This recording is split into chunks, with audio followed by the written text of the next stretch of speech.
France votes. In the west of Paris, not far from the Eiffel Tower, the presidential choice is clear. The 16th arrondissement of Paris is a conservative stronghold. President Sarkozy enjoys success in this upper-class neighborhood. Lower taxes and less public spending are favored by most supporters here.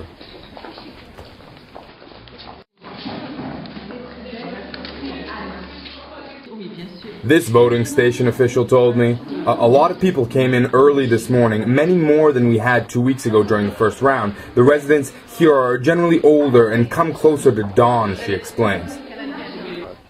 This gentleman voted Sarkozy. He thought the president would remain in office for another term. He said that he was impressed by Sarkozy's campaign between the two rounds. He said that most French, in the spirit of continuity, would vote for the right again. This couple voted for Hollande. They told me that the election was going to be tight, but that Hollande would win. These are seemingly rare votes that Mr. Hollande has managed to take from the president in this neighborhood. But it is not the only place in Paris that he has seen more popularity than before.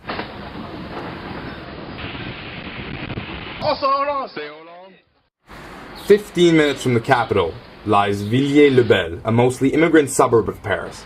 In 2005, youth from this commune and many others across France rioted for weeks, claiming they had no jobs and no stake in French society. Hollande is the favorite here among voters in the hope for change. Our voters tend to come in closer to the afternoon, especially on a Sunday, says the station manager here. But for both rounds, she told me, participation has been extremely high and they expected many more people to come in before closing at 8 p.m. It's simple, this young man tells me. It's jobs we're after. Unemployment is our biggest concern here. The president's recent courting of the far right to gain votes between rounds has seemingly backfired in a sense.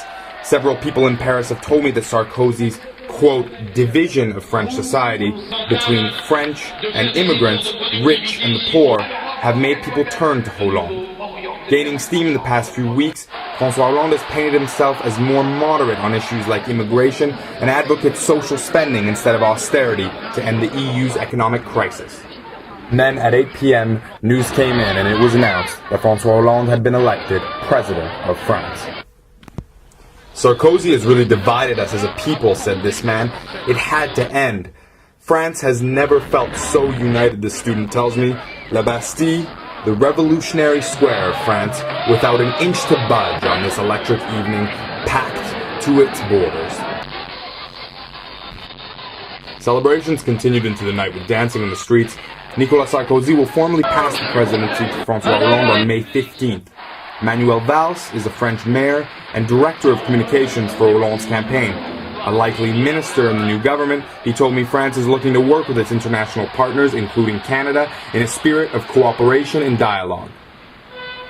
Hollande plans to pull France out of NATO's mission in Afghanistan 1 year early, and his first visit to Germany will be planned after the transfer of the presidency, all issues he will have to attend to quickly. Socialist support has come all the way from Villiers-le-Bel to central Paris and the Bastille, and François Hollande has truly achieved something great tonight. But the challenges that remain ahead of him, such as stabilizing the Eurozone and leading the world's 5th biggest economy, well, the outcomes are all to be seen.